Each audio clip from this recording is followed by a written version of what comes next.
নমস্কার। কথায় কথায় কথামৃত অনুষ্ঠানের ২১০তম পর্বে আপনাদের স্বাগত।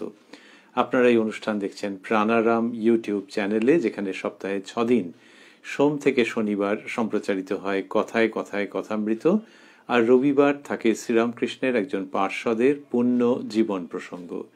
এই সবগুলি অনুষ্ঠানই শুরু হয় রাত্রি ৯টার সময়। শ্রী শ্রী রামকৃষ্ণ কথামৃততে আমরা গতকাল অবস্থান করেছি, আজকেও সানন্দে অবস্থান করব ২৩শে মার্চ ১৮৮৪ প্রসঙ্গে। শ্রীরামকৃষ্ণ তার নিজের সেই পূর্ব পরিচিত ছোট ঘরটিতে দক্ষিণেশ্বরে উপবিষ্ট ছিলেন।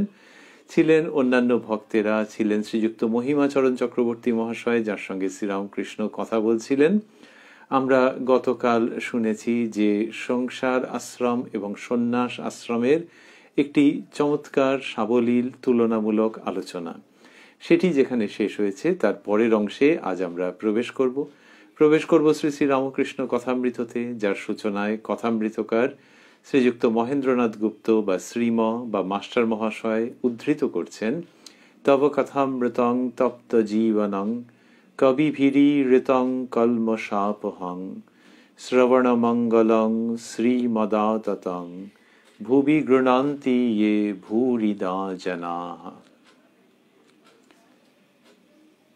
শ্রীরামকৃষ্ণ যতটা অবধি বলেছেন, তারপরেই আমরা দেখছি যে মহিমাচরণ চক্রবর্তী মহাশয় বলছেন, মাস্টারমশাই লিখছেন, মহিমাচরণ মহাশয়, মানুষ কেন বিষয়ে মুগ্ধ হয়ে যায়? মানুষ কেন বিষয়ে মুগ্ধ হয়ে যায়? শ্রীরামকৃষ্ণ: তাকে লাভ না করে বিষয়ের মধ্যে থাকে বলে। তাকে লাভ করলে আর মুগ্ধ হয় না।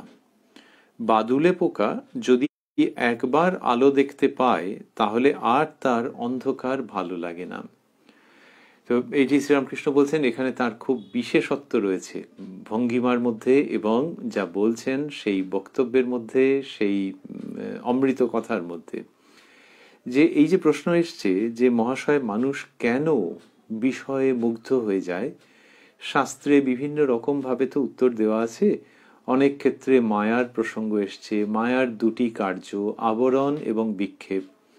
যেটি যা স্বরূপ সেটিকে আবৃত করে রাখে, মানুষের মনকে বিক্ষিপ্ত করে অন্যদিকে, সেই স্বরূপকে না দেখিয়ে অন্য রকম দেখায়, এইগুলোই মায়ার কাজ। মানুষ সেইভাবেই মুগ্ধ হয়ে যায় বিষয়ে।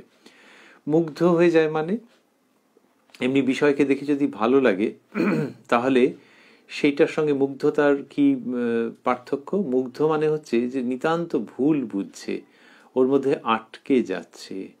যদি কেউ ভাবেন যে একটা কোনো বস্তু রয়েছে, তাহলে সেটা দেখতে খুব সুন্দর, তাহলে সেটাতে মানুষ যদি মুগ্ধ হয়ে গেল, ঠিক কোনখানে গন্ডগোলটা হয়ে গেল?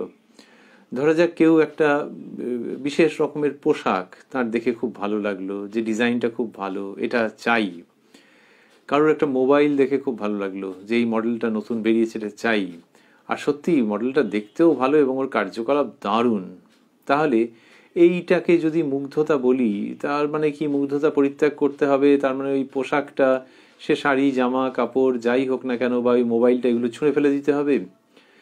ওর মধ্যে যে সৌন্দর্য আছে, যে অভিনবত্ব আছে, যেরকম হয়তো রঙের বৈচিত্র্য আছে, সেগুলো তো আছে। সেগুলোকে ভুল বলা হচ্ছে না, বা সেগুলোকে রাগ করে একবারে দূরে নিক্ষেপ করার কথা বলা হচ্ছে না। কিন্তু মুগ্ধতা থাকলে মানুষের কি হয়? ওইটির মধ্যেই নিমজ্জিত হয়ে থাকে, আর ভাবে যে ওইটি সারা জীবন যদি সঙ্গে থাকে তাহলে ঠিকঠাক। কিন্তু সেখানে মুশকিল হয়ে যাচ্ছে যে যখন ওই রকম ভাবে দেখছে, তখন সেই যে বস্তু সেটা পেতে হয়তো খুব মুশকিল আছে, অসুবিধা আছে। ওই কাপড় বা ওই পোশাক সে কিনতে অনেক পয়সা লাগবে, কি মোবাইল কিনতে অনেক লাগবে। তা যা হোক, একটা কোনো রকমের কষ্টে সৃষ্টে ইএমআই ইত্যাদির মাধ্যমে হয়তো সে ব্যবস্থা করা গেল। যদি করা গেল, তারপরে কি হয়? আরে বাবা, আনন্দই আনন্দ, মজাই মজা। কিন্তু হয়তো দেখা গেল যে কয়েক মাস যাওয়ার পর ওই মোবাইল, একটা কোম্পানির একটা কিছু বেরিয়েছে, বলে না এইটা একেবারে দারুণ। তখন বলে এই আগেরটা যেটা, ওটার এক্সচেঞ্জ ভ্যালুটা দেখতে হবে তাড়াতাড়ি করে, আর নতুন কেনা তো এই, তার মানে সেটার প্রতি গেল, সেটার প্রতি যে প্রীতি ছিল সেটা হয়ে গেল, তার 12টা বেজে গেল। তেমনি পোশাকও একটা সময় বাদে মনে হয় আচ্ছা একটু রংটা ফেড করে গেছে না, হয়তো তেমন ফেড করেনি, এটা রীতিমতো পরা যেত, কিন্তু আসলে একটা অন্য পোশাকের দিকে মন গেছে, তাই বলছে এটা ফেড করে গেছে না, এটা কি করবো, আর অমুককে দিয়ে দেবো। এই তাহলে যেটাকে নিয়ে ভেবেছিল যে ওইটা চাই চাই এবং ওটা সারা জীবন সঙ্গে থাকবে, সেরকম থাকে না। তার ফলে কি হলো, আচ্ছা না হয় মোবাইলটা বিক্রি করে দিল, আর না হয় ওই জামাটা অন্য কাউকে দিয়ে নতুন জামা কিনলো, তাতে কি মহাভারত অশুদ্ধ হলো? তাতে হচ্ছে যে ওই জামা বা ওই মোবাইলের মতো হাজার এক বললে বোধহয় কমই বলা হয়ে যায়, লক্ষ লক্ষ জিনিস মানুষের মনকে নানান রকমভাবে এনগেজ করতে থাকে, যে এটা চাই এটা চাই এটা চাই এটা চাই, ওই মানুষের সুখ্যাতি চাই, অমুক মানুষের অনুমোদন চাই, এই সামাজিক প্রতিষ্ঠা চাই। সেটা ওই জামা কাপড় কি মোবাইলের মতো প্রত্যেক মুহূর্তে মনে হচ্ছে যে এটা আমার চাই, না পেলে আমি নিজেকে বঞ্চিত মনে করবো, আর এটা পেলে আমি আর কিছু বলবো না। এই করে মনোযোগটা সম্পূর্ণ ওই দিকে চলে যাচ্ছে। কোন দিকে? যে জিনিসগুলো অনিত্য। তাহলে মোবাইলটা যে সত্যি দেখতে ভালো ছিল সেটা নিয়ে কোনো দ্বিমত নেই, ওই যে কাপড়ের যে ডিজাইন অত্যন্ত ভালো ছিল দ্বিমত নেই। কেউ যদি বলে যে না ওর ডিজাইন যাচ্ছে তাই এক্ষুনি কাঁচি দিয়ে কেটে দাও, তাহলে তো বুঝতে হবে যে তার দেখারই চোখ নেই। কিন্তু যখন ওইটার সঙ্গে মানুষ নিজে যুক্ত হয়ে যাচ্ছে, লিপ্ত হয়ে যাচ্ছে বাড়াবাড়ি রকমের, তখনই সেটা মুগ্ধতা বলে কথিত হচ্ছে। মুগ্ধতা বলে সেটাকে শনাক্ত করা হচ্ছে যে এইবারে তুমি গন্ডগোলে পড়লে। তাহলে ওটার সম্বন্ধে কি, ওটার সম্বন্ধে যে ভালো লাগা সেটা ভালো লাগা থাকতে পারে। যদি তোমার প্রয়োজন হয় ওই মোবাইলটা, যে হ্যাঁ ওর মধ্যে খুব ফাংশন ভালো আছে, ফিচার্স ভালো আছে, তাহলে ঠিক আছে কেন, কিন্তু তাই বলে ওরকম নয় যে ওটা না পেলে জীবন বৃথা বা ওটা পেলেই সব কিছু হয়ে গেল, না। ওটার লিমিটেড, ওটার সীমিত ব্যবহারযোগ্যতা, সীমিত উপযোগিতা আছে, এইটা বুঝে নিয়ে তুমি ওটাকে ব্যবহার করো, তার বেশি নয়। ওই বেশি যেই হয়ে গেল তখন মুগ্ধতা, এবং সেই মুগ্ধতাগুলো টুকরো টুকরো টুকরো টুকরো মুগ্ধতাগুলো যুক্ত হতে হতে হতে হতে মানুষের জীবনের সমস্ত সময়টাকেই প্রায় শুষে নেয়, নিঃশেষে হরণ করে নিতে চায়। তাতে করে হয় কি, তার জীবনের সময়ের যে যথার্থ উপযোগিতা সেইটির হয় না, সেটার ব্যবহার হয় না। শ্রীরামকৃষ্ণ বলছেন যে মানুষের জীবনটা কি জন্য? মানুষের জীবনটা ঈশ্বরকে দর্শনের জন্যে। এই যে ঈশ্বর দর্শন, এটার জন্যই মানুষের জীবন। তা সেইখান থেকে তো সে বিচ্যুত হয়ে চলে গেছে, সে আরো কত রকম সব ভাবনা চিন্তা করছে এবং প্রত্যেক মুহূর্তে করতে করতে করতে করতে যাচ্ছে। তাই এই মুগ্ধতা থেকে বেরোতে হবে। তাই মুগ্ধতা থেকে না বেরোলে, যদি হালকা জিনিস থেকে না বেরোতে পারো, তাহলে সত্যিকারের যে জিনিসটা কিনা তোমার জীবনের অক্ষয় সম্পদ, সেইটার সম্পর্কে তোমার মনই যাবে না, সেটাকে পাওয়ার জন্য কোনো চেষ্টাই হবে না যত তুমি হালকা জিনিসের মধ্যে থাকবে। আর এই হালকা জিনিস লক্ষ লক্ষ জীবনের মধ্যে একবারে ঠিক ঠিক করছে। মহিমাচরণ বাবুর প্রশ্ন ছিল যে মহাশয়, মানুষ কেন বিষয়ে মুগ্ধ হয়ে যায়? এবার শ্রীরামকৃষ্ণের বক্তব্যের বিশেষত্ব হচ্ছে যে ওই মুগ্ধতার যে নানান রকমের কারণ, যে বিষয় তোমাকে কিভাবে প্রভাবিত করছে, এর সঙ্গে পূর্ব কত জন্মের সংস্কার জড়িত। এবার বিষয়ের সঙ্গে যখন মনের সংযোগ হচ্ছে তখন কি হচ্ছে, এই যে প্রক্রিয়া, এই যে মেকানিজম, সেটার মধ্যে উনি গেলেন না। তিনি বললেন এমন কি বিষয়ের দোষ দর্শন যাকে বলে, যে বিষয় তো কতদিনই বা থাকবে, এগুলো অনিত্য, এই কথাটিতেও গেলেন না। এই অনিত্যতার প্রসঙ্গ অন্যত্র করেছেন, কিন্তু সব সময় যেটি করে থাকেন সেটি এখানে একমাত্র রূপে উল্লেখ করছেন এবং বিশেষভাবে সেটিকে উপস্থাপন করছেন। বলছেন যে তাকে লাভ না করে বিষয়ের মধ্যে থাকে বলে, ঈশ্বরকে লাভ না করে। এখন কেউ যদি বলে যে এ তো একটা লুপের মধ্যে লুপ হয়ে গেল, যে ওই বিষয়ের মুগ্ধতা ত্যাগ হলে তবে তো ঈশ্বরকে পাওয়া যাবে, তাহলে ঈশ্বরকে পেলে বিষয়ে মুগ্ধতা থাকবেন, এটা কোনটা আগে কোনটা পরে?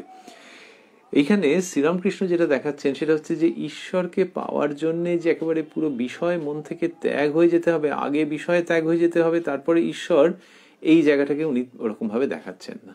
তাহলে বিষয়ের মধ্যে থেকেও ঈশ্বরকে পাওয়া যাবে? শ্রীরামকৃষ্ণ যেটি বলছেন সেটি হচ্ছে, যে অবস্থায় আছো সেই অবস্থায় শুরু করে দাও। কিভাবে শুরু করবে? ওই মনের মধ্যে জানবে, ওই সংস্কারটা আছে, ওই বিশ্বাসটা আছে যে কেউ একজন আছেন, তাকে তোমার সাকার নিরাকার যেভাবে ভাবতে ইচ্ছে করে, যিনি আছেন, যে সত্তা রয়েছেন, সেই তাকে ডাকো মন প্রাণ দিয়ে, এবং এইখানে একটা জিনিস লাগবে, বিশ্বাস করতে হবে। যে যার কাছে শুনছো তাকে বিশ্বাস না করলে জগতে কোন জিনিসে এগোনো যায়? বিজ্ঞানে এগোনো যায় বিশ্বাস না করলে? তাহলে সেই বিশ্বাস করে এগোচ্ছে যে হ্যাঁ, করোনা ভাইরাসের একটা ভ্যাকসিন বার করা যাবে, এই বিশ্বাসটা নিয়ে একজন এগোচ্ছেন। না হলে কি করে এগোবেন তিনি? তা কেউ যদি আগেই তাকে খাতা কলমের প্রমাণ করে দেয় যে না, কোনো দিনই তুমি পারবে না, এ তো মহা মুশকিলের কথা। তো সুতরাং ওটা হচ্ছে যে খাতা কলমে প্রমাণও এরমভাবে করা যাবে না, আর বিশ্বাসটাকে অবলম্বন করতে হবে। এইবারে শ্রীরামকৃষ্ণ যে পথ প্রদর্শন করছেন সেটি কিরকম হচ্ছে, যে সেটি হচ্ছে যে ওই বিশ্বাসকে অবলম্বন করে তুমি এগোও। এইবারে যদি তাকে মন প্রাণ দিয়ে ডাকো, বিশ্বাস সহ মন প্রাণ দিয়ে তাকে ডাকো, তাহলেই হয়ে যাবে। এইটাই তো শ্রীরামকৃষ্ণ এই যুগের জন্য বিশেষভাবে বলছেন, যে ভরসা রাখো, বিশ্বাস রাখো, রেখে তাকে ডাকো, ডেকে দেখোই না। কত রকম ভাবে বলেছেন বড় মানুষের উপরে ভার দিলে তিনি কখনো মন্দ করেন না। তেমনি মানুষের জীবনের মধ্যে এটা তো একটা স্টেক নেওয়া, তো এটা একটা অ্যাডভেঞ্চারের মতো।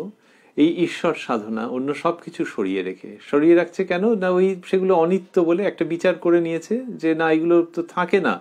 তাহলে যিনি কিনা নিত্য, তাহলে এই অনিত্য বোধ থেকে সম্পূর্ণ ত্যাগ, তারপরে তার সন্ধান, তা নয়। কিছুটা হয়েছে, মন যেখানে খুব টেনে নিচ্ছিল সেই জায়গাগুলো বিচার করেছে, করে যেটুকুনি ওপেনিং হয়েছে, যেটুকুনি ফাঁক হয়েছে, সেইখান দিয়ে যে সূর্যরশ্মি আসছে সেইটিকে অবলম্বন করা।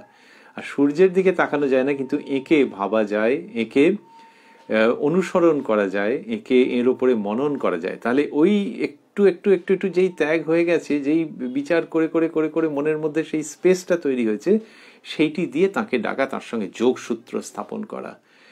কারুর গুরুর কৃপায়, কারুর অন্য মহাজন কৃপায়, পূর্ব জন্মের স্বীকৃতি, যেভাবেই হোক, আবার ওই প্রক্রিয়ায় শ্রীরামকৃষ্ণ যাচ্ছেন না যে একেবারে ঝাঁপিয়ে পড়ো। তা গুরু লাভ যদি তোমার থাকে, তোমার হওয়ার থাকে, তাহলে সে ঠিকই হবে, তোমায় আর ভাবতে হবে না বেশি। তুমি ঝাঁপিয়ে পড়ো সম্পূর্ণ বিশ্বাস নিয়ে। আর হ্যাঁ, গুরু লাভ হলে তার উপরে পূর্ণ আস্থা রাখবে। তো এইরকম ভাবে করে সরাসরি অ্যাপ্রোচের কথা বলছেন, সরাসরি এগিয়ে যাওয়ার কথা বলছেন, করে তাকে যদি তুমি শুদ্ধ মন দিয়ে তুমি ডাকতে পারো, তাহলে তাকে তুমি প্রাপ্ত হবে। শ্রীরামকৃষ্ণ এটি বলছেন। সুতরাং যখন তাকে তুমি প্রাপ্ত হচ্ছ, তখন গা থেকে ওই খারাপ সংস্কার, মায়া, মোহ, আসক্তি, মুগ্ধতা, এগুলো সব খসে পড়ে যাবে। এগুলি সমস্ত লোডশেডিং যেরকম হয়, সেরকম অ্যাটাচমেন্ট শেডিং হয়ে যাবে, সেগুলো সমস্ত চলে যাবে ব্যক্তি মানুষের কাছ থেকে। তাই এইটি বলছেন যে তার সঙ্গে যে জোশও করে, যেটা অন্যত্র বলতেন যে যেভাবেই হোক তার সঙ্গে একবার যোগসূত্র স্থাপন করো। মহিমাচরণ বাবুকে বললেন যে, যখন বলেছেন মানুষ কেন বিষয়ে মুগ্ধ হয়ে থাকে, তখন তিনি বলছেন তাকে লাভ না করে বিষয়ের মধ্যে থাকে বলে। এইটি শ্রীরামকৃষ্ণ বলছেন তাকে লাভ করলে আর মুগ্ধ হয় না। তাই ঈশ্বরকে যেই লাভ করবে তখন আর মুগ্ধ হবে না। তার মানে তখন ওই বিষয়গুলোই এসে কিছু তোমাকে আর মুগ্ধ করতে পারবে না। কেন পারবে না, সেই প্রসঙ্গটাও তিনি নিজেই বিবৃত করছেন। তা কি সুন্দর, একেবারে সহজ একটি পথ। কিন্তু সহজ মানে খুব সে মুখের কাছে খাবার ধরলেন তা নয়, এর মধ্যে সংগ্রাম আছে, কিন্তু ব্যাপারটা বুঝতে কোনো অসুবিধে হয় না। ব্যাপারটা বোঝবার জন্যে কোনো ওই ইংলিশে যেটাকে বলে চাকরির ক্ষেত্রে যে এসেনশিয়াল কোয়ালিফিকেশন, সেরকম কিছু দরকার লাগে না। যে এত শাস্ত্র পড়তে হবে, তীর্থ করতে হবে, এটা নানান বিচার করতে হবে, অনেক পণ্ডিতের মত জানতে হবে, এই ধরনের কিছু এসেনশিয়াল নয়। তবে একটা আছে, সেটা এসেনশিয়ালও বটে, ডিজায়ারেবলও বটে। এসেনশিয়াল অ্যান্ড হাইলি ডিজায়ারেবল, সেটা হচ্ছে যে বিশ্বাস। তুমি যদি ওখানে অবিশ্বাস করে 1 মিলিমিটার করে এগো, আর যদি বলো যে আচ্ছা কতটা ঈশ্বরের দিকে এগোলাম দেখি, কই ওনার কথা তো মিলছে না, এটা হলে মুশকিল হয়ে যাবে, এটা হলে পারবো না। শ্রীরামকৃষ্ণের ভঙ্গিটি যেন কতকটা এরকম, যে সেই মানুষকে নিয়ে খুব মুশকিল আছে, এইরকম ভঙ্গি আমরা আমাদের মতো করে ভাবছি যে ওরম বললে হবে না বাপু। কিন্তু তোমাকে বিশ্বাস করে এগোতে হবে, আর বিশ্বাস করলেই তখন ধীরে ধীরে এরকম উপলব্ধি হতে আরম্ভ করবে। শ্রীরামকৃষ্ণ বলছেন যে যখন মাছের চারা ফেলে কেউ বসে থাকে, তখন মাঝে মাঝে ওই জল কাঁপে, তারপরে ঘাই মারে, এসব হতে আরম্ভ করে। তো সেইটি হলে তখন তোমার ওই বিশ্বাস আরো পাকাপোক্ত হওয়ার দিকে যাবে।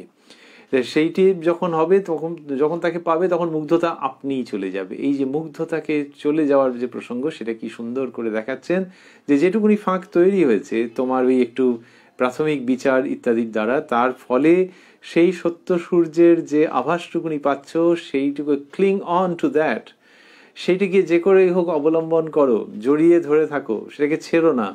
তখন দেখবে এইগুলো ছেড়ে ছেড়ে চলে যাবে। এই যে মুগ্ধতা টুগ্ধতা আছে, যে আসক্তি আছে, যেগুলোকে তুমি কিছুতেই ছাড়াতে পারছিলে না, সেই জন্যই তো এই প্রশ্ন যে মুগ্ধতা কিসে যায়, তো মানুষ কেন বিষয়ে মুগ্ধ হয়ে যায়। তো এইগুলো তখন দেখবে আপনা আপনি চলে যাবে। শ্রীরামকৃষ্ণ এই স্বাভাবিক জিনিসের কথা বলছেন। আর কি বলছেন, কিরম সুন্দর করে বললেন যে মুগ্ধতা তো মানে হাঁ করে তাকিয়ে আছে, ইটস লুকিং সো নাইস, এই তো ব্যাপার। তো ওখান থেকে যে আলোটা আসছে দেখতে ভালো লাগছে, ওই যে ডিজাইন, ওই যে মোবাইল একটা শোকেসে দেখে যা, মলে গিয়ে দেখেছো, দেখতেই দারুণ লাগছে একেবারে। তা এই যে ওখান থেকে যেটা দেখতে ভালো লাগছে, আচ্ছা কেউ তখন দেখতে দেখতে বললো ওই দূরে আরেকটা জিনিস দেখা যাচ্ছে, আরে বাস ওখানে আলোটা ঝিকমিক ঝিকমিক করছে, কি দারুণ দেখাচ্ছে, ওটা কি রে? তো তার মানে ওই দূরেরটাতে দৃষ্টি আকর্ষণ করে নিল কেন? ওই আলোটা আরো ভালো, ওই আলোটা আরো ভালো। সেই জন্য এই মোবাইলটাকে যে শোকেসে দেখছিল বা ওই একটা কাপড়ের ডিজাইন দেখছিল, তা না করে ওই দিকে নজরটা চলে গেছে যে ওটা কি রে, ওটা হিরে টিরে কিছু আছে নাকি, ওখানে কি সুন্দর শাইনিং, ওই জায়গাটার ডিপার্টমেন্টটা কি? শ্রীরামকৃষ্ণ বলছেন বাদুলে পোকা যদি একবার আলো দেখতে পায় তাহলে আর তার অন্ধকার ভালো লাগে না। তাই বাদুলে পোকা অন্ধকার থাকে, কিন্তু আলো দেখতে পেলে আলোর দিকে চলে যায়।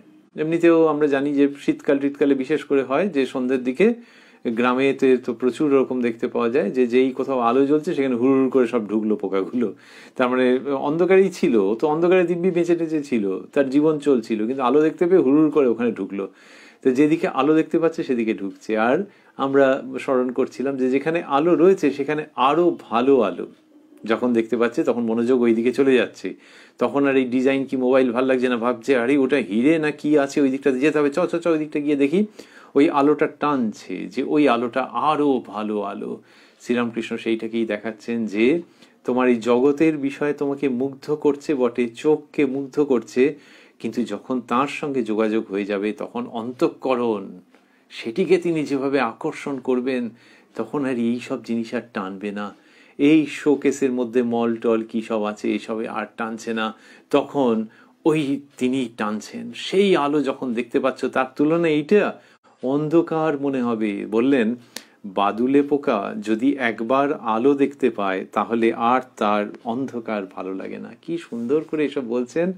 শুনছি আমরা 23শে মার্চ 1884 প্রসঙ্গ, এবং সেখানে শ্রীরামকৃষ্ণ মহিমাচরণ বাবুর সঙ্গে কথা বলছেন। এইবার বলতে বলতে সংযমের প্রসঙ্গে আসবেন, আমরা এক্ষুনি সেটি শুনব।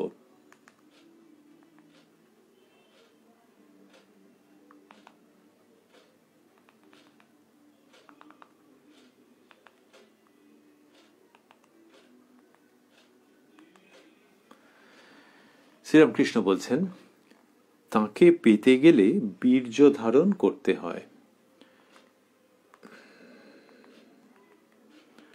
শুকদেবাদি ঊর্ধ্ব রেতা, এদের রেতপাত কখনো হয় নাই। এই বীর্য ধারণের প্রসঙ্গে শ্রীরামকৃষ্ণ অনেকটা বলবেন। ব্রহ্মচর্য তার মধ্যে এটি অন্যতম পালনীয় বলে বলা হয়েছে, যে ওই সংযম, ওটি মূল সংযমগুলির মধ্যে একটি। মহিমাচরণ বাবুর সঙ্গে শ্রীরামকৃষ্ণ কথা বলছেন, অন্যরা শুনছেন। মহিমাচরণ বাবুর জন্যে হোক বা সাধারণভাবে মানুষের জন্যে হোক, শ্রীরামকৃষ্ণ এই সমস্ত কথা বলছেন, এই শিক্ষা প্রদান করছেন, যেটি ভারতবর্ষের মধ্যে বিশেষভাবে আছে। এমনিতেও আমরা সেগুলি শ্রবণ করবার আগে ভাবছি যে সংযমের কথা তো সবসময়ই আছে। সংযমের কথা সবসময় আছে। যেখানে কিনা মানুষ কিছুটা করতে চাইছে তখন তো ওটা আছেই। তো ধরা যাক কেউ কানে ইয়ারফোন লাগিয়ে মোবাইলে কিছু একটা শুনতে শুনতে রান্না করছে, তা রান্না করছে যখন, তখন লোকে বলবে তুই এক বাতিক, কি করছিস, কি ওটা খোল কান থেকে, রান্না যখন করছিস তখনও শুনতে হবে। তাহলে ওটা ত্যাগ করতে হলো। ওইটা ত্যাগ না করলে, ওই জায়গাতে সংযত না হলে রান্না করতে পারবে না। সে ব্যক্তি হয়তো বললো আরে আমি এই রান্নাটারই একটা রেসিপি সেটাই শুনছি, বলে তাহলেও এটা একটা বাড়াবাড়ি। তাহলে রেসিপিটা আগে শোন, শুনে কান থেকে ইয়ারফোন খুলে রেখে কোথায় পুড়ে পুড়ে যাবি, কল ওটাকে আগে। তাহলে ওই যে ওটাকে খুলে নেওয়া, সেই রকম ভাবেই ত্যাগ করা। এই ত্যাগ না করলে কোনো জিনিসেই তো কেউ সার্থক হতে পারে না। যে একটাকে ছাড়লে তবে তো আরেকটাকে পাওয়া যাবে, যেটাকে পাওয়ার জন্য যেটাকে ছাড়ার দরকার সেটাকে ছাড়তে হবে, এই তো কিছু করার নেই। যখন কেউ লেখাপড়া করছে তখন তাকে বলা হয় যে যখন তুমি পড়ছো, পরীক্ষা হলে তো কথাই নেই, আর বাড়িতেও যখন পড়াশোনা করছো তখন পাশ দিয়ে কেউ হেঁটে গেল কি সেই দিকে তাকাবে না, এটা আগে তুমি করতে। যে ওখান দিয়ে জেঠু গেল, ওখান দিয়ে ছোট বোন গেল, ওইসব একদম তাকাবে না যখন তুমি পড়াশোনা করছো। তাহলে তখন ওইদিকে তাকালে কি হয়েছে, না হবে না পড়াশোনা। তাহলে মনকে তোমার নিয়ন্ত্রণ করতে হবে, মনকে সম্বরণ করতে হবে, মনকে গুটিয়ে নিতে হবে। যে ছোট বোন কি জেঠুর দিকে মনটা চলে গেলে হবে না, তোমাকে ওই লেখাপড়ার দিকে রাখতে হবে, যদি লেখাপড়া ভালো করতে চাও, আর না করতে চাইলে ফুরিয়েই গেল, এই তো ব্যাপার। তো সুতরাং এই সম্বরণ, যে নিজের মন সেটা ছুড়েছিল কোনো ব্যক্তির দিকে, হ্যাঁ, কিন্তু তার সঙ্গে কোনো কথাবার্তারও প্রসঙ্গ নেই, যাচ্ছে কিন্তু ওই দিকে একবার তাকালো অভ্যেস বশত। কিন্তু নিজের মনটাকে না বাবা নিজের কাছে রাখো, নাহলে পড়াশোনা হবে না, সেইটা সব সময়ই সত্য। শ্রীরামকৃষ্ণ মানুষের জীবনের শ্রেষ্ঠ যে বস্তু লাভ, ঈশ্বর লাভ, সেই প্রসঙ্গে এইটির কথাই বলছেন এবং একেবারে সার কথাগুলি বলছেন, মাঝে মাঝে একটু মজাও করছেন, আমরা প্রায় বিনা মন্তব্যে শুনে যাব। বলছেন, শুকদেবাদি ঊর্ধ্ব রেতা, এদের রেতপাত কখনো হয় নাই। আর এক আছে ধৈর্য রেতা, আগে রেতপাত হয়েছে কিন্তু তারপর বীর্য ধারণ।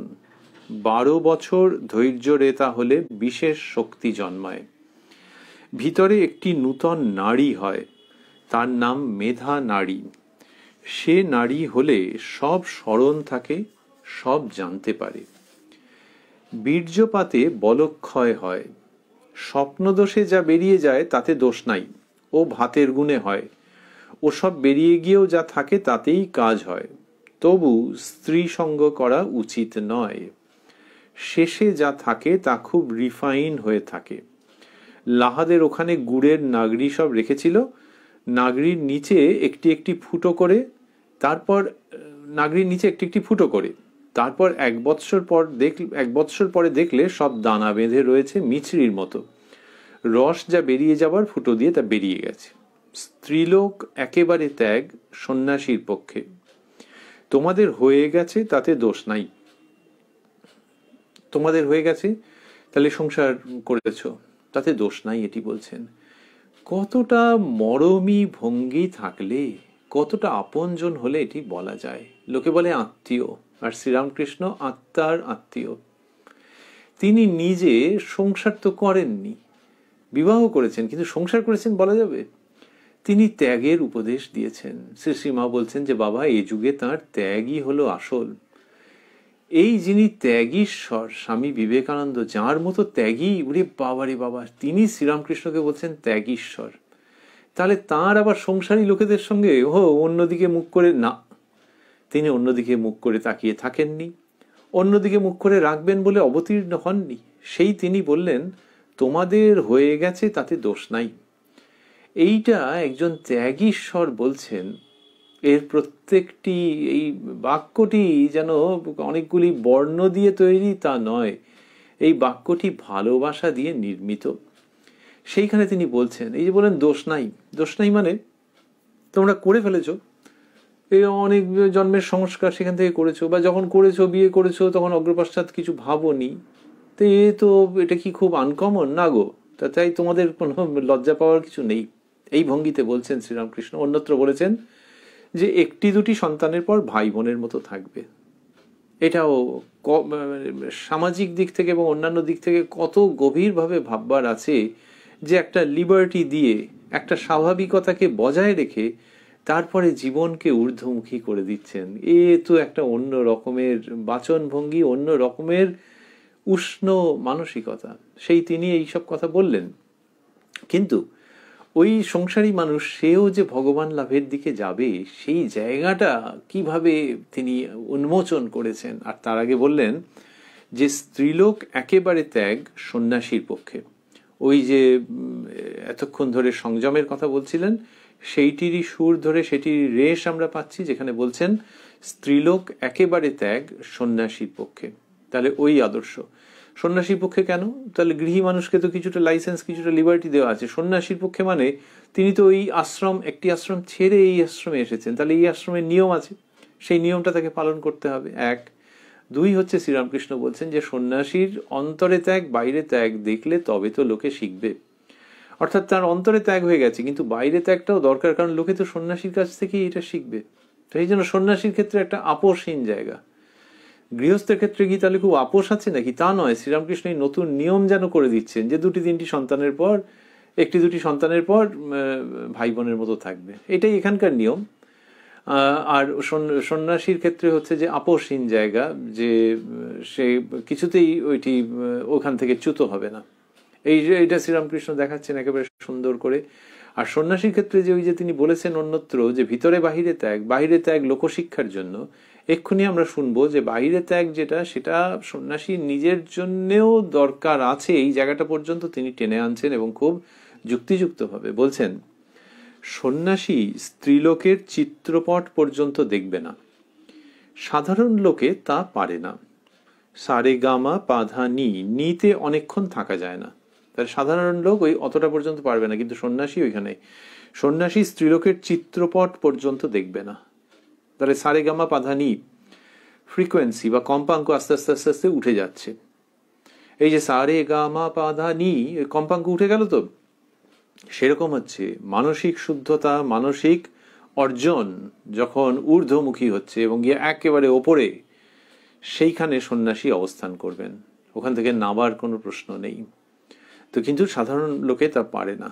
আবারও আমরা ভাবছি সাধারণ লোকে পারে না, তার শক্তি কম, সবই সত্যি, কিন্তু শ্রীরামকৃষ্ণ এসে সেই সাধারণ লোকও কি করে অসাধারণ বস্তু লাভ করতে পারেন সেইটি বলছেন। কথামৃতের পাতায় পাতায় সেটি ছড়িয়ে রয়েছে, কথামৃতের পাতায় পাতায় সেটি রয়েছে। এমনিতে আমাদের মানুষের জীবন যদি ভাবি, সে তো ওই সাধারণ থেকে অসাধারণের উত্তরণই হচ্ছে আধুনিক সভ্যতা। কেন না, একটা পাথর একটা লোক ধরা যাক তুলতে পারে না, সে গুহা মানবও পারত না, 2021 সালেও পারে না। কিন্তু গুহা মানবের সময় যেটা সম্ভব ছিল না, 2021-এ সেটা সম্ভব। সেটা কি? সেটা হচ্ছে একটা সচারেক টাকার একটা মেশিন বা একটা যন্ত্রাংশ কিনে নিয়ে ওটাকে দিব্যি এখানটাতে চাপ দিল, ওখানটা দিয়ে লিফট করে ফেললো, সচারেক টাকা। আর যদি আরো বেশি খরচা করে 14,000 কি 40,000 টাকা, উড়ে বাপ রে বাপ, তা দিয়ে বিশাল বিশাল জিনিস, একটা রোগা পাতলা ছেলে সে বসে ওটাকে অপারেট করছে, ছেলে বা মেয়ে যাই হোক, আর সে কি বিশাল জিনিস বলে ক্রেনে করে উঠে যাচ্ছে। আর একটা ছেলে যদি দেখা গেল যে এই রোগা, তো হ্যাঁ সে রোগা, কিন্তু ওই যন্ত্রটা, তাহলে মানুষ ওই যন্ত্রটাকে আবিষ্কার করেছে, করে সেই বিশাল জিনিসকে তুলে ফেলছে। তো সেইটাই হচ্ছে যে সাধারণ মানুষ, এই কাম ক্রোধ নানান রকম তার রয়েছে, ওই রোগা পাতলা ছেলে, কিন্তু সেও ঈশ্বর লাভের কথা ভাবতে পারে শ্রীরামকৃষ্ণ আসার পর। আমরা বলি যন্ত্র সভ্যতা, যে যন্ত্র আবিষ্কৃত হয়েছে এবং সেই আবিষ্কৃত হওয়ার ফলে এই সভ্যতা দেখো কিরকম রূপ নিয়েছে, সেটা আমরা বলি যে যন্ত্র সভ্যতা। আর শ্রীরামকৃষ্ণ এসে কিরকম করেছেন, ওই যে যন্ত্র সভ্যতা যখন আপনারা আমরা পড়েছি বইপত্রে বিভিন্ন জায়গায়, হয়তো তখন তৈরি হয়েছে, সেইখানে শ্রীরামকৃষ্ণ ওই যন্ত্র সভ্যতাকে পরবর্তী স্তরে নিয়ে যাচ্ছেন, এবং সেটা হচ্ছে অধ্যাত্ম সভ্যতা। এই অধ্যাত্ম সভ্যতা আধ্যাত্মিকতার দ্বারা রচিত, নির্মিত, গঠিত নব সভ্যতা। শ্রীরামকৃষ্ণ সেই দিকে মানুষকে নিয়ে যাচ্ছেন। তাহলে যন্ত্র সভ্যতা কারা এনেছেন? বিরাট বিরাট সব আবিষ্কার হয়েছে, স্টিম ইঞ্জিন আবিষ্কার হয়েছে, আরো নানান রকম আবিষ্কার হয়েছে, হয়ে লোকে বলেছে যে যন্ত্র সভ্যতার সূচনা হয়ে গেল। শ্রীরামকৃষ্ণের মাধ্যমে আমরা দেখছি অধ্যাত্ম সভ্যতার নব সূচনা, নব রূপায়ণ। তাহলে কি শ্রীরামকৃষ্ণ একাই? সেরকম করে কখনো আমরা বলবো না। যেমন যন্ত্র সভ্যতায় একাধিক মানুষের অবদান ছিল।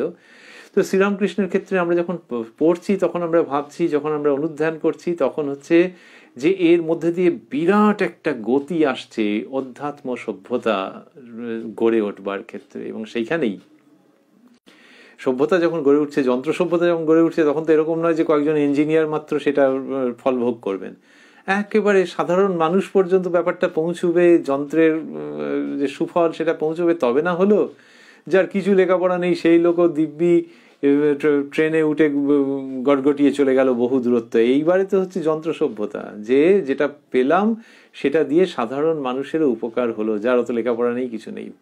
শ্রীরামকৃষ্ণ অধ্যাত্ম সভ্যতার যে সূচনা করে দিচ্ছেন এবং প্রবলভাবে করে দিচ্ছেন, সেটা তো তাই হচ্ছে যে যে মানুষ কখনো ওরকমভাবে ভাবেনি, লেখাপড়া নেই, এ নেই, ও নেই, কিছু নেই, সাংসারিক 5টা বিষয়ের মধ্যে জড়িত হয়ে আছে, আর ওই আসক্তি কি বলা হয়, হ্যাঁ সেটা তার মধ্যে তো আছে, তো সেই মানুষের ক্ষেত্রে নতুন সভ্যতার সুফল কি করে পৌঁছে দেওয়া যায়, সেইটাই তো শ্রীরামকৃষ্ণের বাণীর মধ্যে রয়েছে। তাহলে ওই যে একটা অশিক্ষিত লোক, আমরা যদি ভাবি গরিব মানুষ, তাকে তো যেতে হয়েছে, গিয়ে ট্রেনে তো উঠতে হয়েছে, ট্রেনে যেই উঠেছে তারপর যন্ত্র সভ্যতার এই যে অবদান, সেটার পুরো ফল ভোগ করেছে। তেমনি শ্রীরামকৃষ্ণের বাণীকে যদি কেউ শ্রবণ করে, ওইটুকুনি হচ্ছে ট্রেনে ওঠা, তাহলেই সেই অধ্যাত্ম সভ্যতার নতুন যানের তিনি সওয়ার হয়ে যান। সেখানে তার জন্য কত কত রকমের উপকরণ। শ্রীরামকৃষ্ণ একবারও বলছেন যে তোমাকে অমুক ক্লাস অবধি পড়াশোনা করে থাকতে হবে, তোমাকে ওইসব শাস্ত্র শিখতে হবে, সেগুলো তো বলেননি। তাহলে যারা ক্লাসে পড়াশোনা করেছে, যারা শাস্ত্র শিখেছেন তারাও বটে, আর যারা এরকম পড়েননি, শেখেননি, তারাও। এই একটা অন্য ধরনের ক্লাসলেস সোসাইটি, যেখানে কিনা ওই লেখাপড়া ইত্যাদি দিয়ে কিছু নির্ধারিত হচ্ছে না, কিন্তু অন্য রকম ভাবে গঠিত হয়ে যাচ্ছে যে চলো মানুষের মনের শুদ্ধতার কথা বলি, মানুষের মনের হিংস্র আকাট বিকট ওই আসক্তি ত্যাগের কথা বলি। এইভাবে তো অধ্যাত্ম সূচনার সূত্রপাত হচ্ছে। অধ্যাত্ম সভ্যতা তো কখনো যন্ত্রের ঘরঘরানির সঙ্গে আসবে না। অধ্যাত্ম সূচনা তো অন্তর জগতের রূপান্তরের মাধ্যমে আসবে, দ্য নয়েজলেস রেভলিউশন। শ্রীরামকৃষ্ণ সেইটি তো করছেন। সেইখানে আধুনিক মানুষের কাছে তার ওই বাণী, এবং সেখানে আমরা দেখছি কি সুন্দর এই ঠিক ঠিক জায়গায় সমস্ত স্থাপন করে দিচ্ছেন। তা ওই যে বললেন যে তোমাদের হয়ে গেছে তাতে দোষ নাই, এটাতে দোষ নাই মানে উনি ছাড়ছেন না তো, তাদেরকে কি মিষ্টি করে এই অধ্যাত্ম প্রসঙ্গের কথা বলছেন, ধর্মজীবনের কথা বলছেন, আমরা তো কথামৃতের মধ্যে সেটি শুনছি। পাশাপাশি বললেন যে স্ত্রীলোক একেবারে ত্যাগ সন্ন্যাসীর পক্ষে, আর বললেন সন্ন্যাসী স্ত্রীলোকের চিত্রপট পর্যন্ত দেখবে না, সাধারণ লোকে তা পারে না, সারে গামা পাধানি। আমরা বলছিলাম নয়েজলেস রেভলিউশন, এখানে গানের সুর যেন ভেসে আসছে, কিন্তু স্টিল পুরো ব্যাপারটা খুব সাইলেন্ট, খুব নীরব এবং মধুর। তা বলছেন সারে গামা পাধানি, নিতে অনেকক্ষণ থাকা যায় না। এইটা গৃহস্থ মানুষকে ভরসা দিচ্ছেন, কিন্তু তার জন্যও আবার সব হোমওয়ার্ক আছে, সেগুলো তো আমরা আগেও পেয়েছি, পরেও আছে। আর বললেন যে সন্ন্যাসী স্ত্রীলোকের চিত্রপট পর্যন্ত দেখবে না, ছবি পর্যন্ত সন্ন্যাসী দেখবেন না, এটা বলছেন। তারপর বলছেন সন্ন্যাসীর পক্ষে বীর্যপাত বড়ই খারাপ, তাই তাদের সাবধানে থাকতে হয়, স্ত্রীরূপ দর্শন যাতে না হয়। ভক্ত স্ত্রীলোক হলেও সেখান থেকে সরে যাবে। স্ত্রীরূপ দেখাও খারাপ, জাগ্রত অবস্থায় না হয়, স্বপ্নে বীর্যপাত হয়। সন্ন্যাসী জিতেন্দ্রীয় হলেও লোকশিক্ষার জন্য মেয়েদের সঙ্গে আলাপ করবে না। ভক্ত স্ত্রীলোক হলেও বেশিক্ষণ আলাপ করবে না।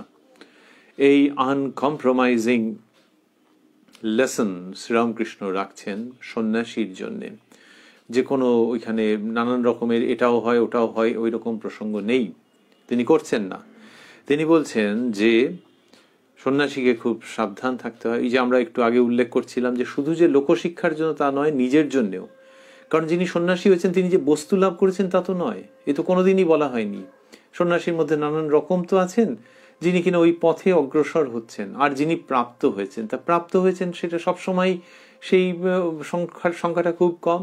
তাহলে যারা ওই পথে এগোচ্ছেন, কত কষ্ট করে এগোচ্ছেন, সাধনা করে এগোচ্ছেন, এবং কতটা পথ অতিক্রম করে এসছেন, মুখের কথা, কতটা পথ অতিক্রম করে তবেই ত্যাগের জীবনের মধ্যে প্রবেশ করেছেন মানে ত্যাগের জীবনের মধ্যে, ত্যাগের রাজপথে প্রবেশ করেছেন। এবার তো হাঁটছেন, তো তিনি তো অগ্রসর হচ্ছেন। সুতরাং সেখানে একটা সংগ্রাম আছে, এবং এই সংগ্রাম হচ্ছে 4টি আশ্রমের মধ্যে সবচেয়ে বেশি এই সংগ্রাম, এই সন্ন্যাস আশ্রমের মধ্যে যে সংগ্রাম। তো সেখানে ভয় নেই, সেখানে পতনের সম্ভাবনা নেই, সেখানে বিক্ষেপের আশঙ্কা নেই। শ্রীরামকৃষ্ণ সেই জায়গায় বলছেন যে চিত্রপট পর্যন্ত দেখবে না। সুতরাং শুধু লোকের শিক্ষার জন্য নয়, নিজের জন্যও এটি প্রয়োজন। আর বললেন সন্ন্যাসী জিতেন্দ্রীয় হলেও লোকশিক্ষার জন্য মেয়েদের সঙ্গে আলাপ করবে না। এখানে মেয়েদের সঙ্গে কথাটা বলছেন। মেয়েদের সঙ্গে বলা মানে ওটা খুব যদি বলা হয় কামিনী কাঞ্চন ইত্যাদি, সেটা কিছুটা গার্ডেড ল্যাঙ্গুয়েজ। আর এখানে তা নয়, বলেছেন মেয়েদের সঙ্গে আলাপ করবেন, একেবারে পরিষ্কার জায়গাতে চলে আসছেন যে এটা করবে না, কারণ না সন্ন্যাসীর পক্ষে তাহলে সেই সংযম রাখাটা অসুবিধে হয়ে যেতে পারে, সংগ্রাম তৈরি হয়ে যেতে পারে, সুতরাং সে করবে না। সন্ন্যাসী যেরকম পূর্ব সংস্কার থেকে একদম দূরে থাকছেন, নিজের আগের জীবন শেষ হয়ে গেছে এইটি ভেবে নিয়ে সন্ন্যাস আশ্রমে প্রবেশ করছেন, ভেবে নিয়ে কেন একেবারে আনুষ্ঠানিক রীতির মধ্যে দিয়ে সেটিকে রূপায়িত করে তারপরে প্রবেশ করছেন, সেই রকমই ভাবেই ভেরি বোল্ড স্টেপ হচ্ছে এই জায়গাটি, সেটি শ্রীরামকৃষ্ণ দেখাচ্ছেন। সন্ন্যাসী জিতেন্দ্রীয় হলেও মেয়েদের সঙ্গে আলাপ করবে না, ভক্ত স্ত্রীলোক হলেও বেশিক্ষণ আলাপ করবে না। এই যে ভক্ত স্ত্রীলোক হলেও বেশিক্ষণ আলাপ করবে না, যে ভক্ত স্ত্রীলোক তাহলেও করবে না, কারণ মনের মধ্যে কোন সংস্কার কখন জাগ্রত হয়ে যায় কে জানে। কার জাগ্রত হয়, ওই স্ত্রীলোকের না এনার? উভয় তরফেই হতে পারে, উভয় তরফেই হতে পারে, যেহেতু ওই ভেতরে সংস্কার রয়েছে এবং উভয়েরই সংগ্রাম রয়েছে। সংগ্রাম নেই কার, যিনি কিনা একবারে লক্ষ্যে উপনীত হয়ে গেছেন। তো সেই জন্য শ্রীরামকৃষ্ণ এটি বললেন। আর কি, ভক্ত স্ত্রীলোক যখন বলছেন তখন বোঝা যাচ্ছে, মানে যদি আমরা না বুঝতে পারি আমাদেরই একান্ত ব্যর্থতা। সেটি হলো যে স্ত্রী জাতির প্রতি শ্রীরামকৃষ্ণের কি প্রগাঢ় শ্রদ্ধা আছে। এই যে বলছেন যে স্ত্রীলোককে দেখবে না, করবে না, তার চিত্রপট দেখবে না, অন্য দিকটা সেটা হচ্ছে বিরাট গুরুত্বপূর্ণ, সেটা আরো বেশি গুরুত্বপূর্ণ। সেটা হচ্ছে স্ত্রী জাতিকে কি চোখে দেখছেন। পরিষ্কার বলেছেন যে মেয়েরা আদ্যাশক্তির অংশ, যে আদ্যাশক্তির মধ্যে বিদ্যা অবিদ্যা দুই আছে। অবিদ্যা মোহ গর্তে ফেলে দেয়, বিদ্যা ঈশ্বরের দিকে নিয়ে যায়।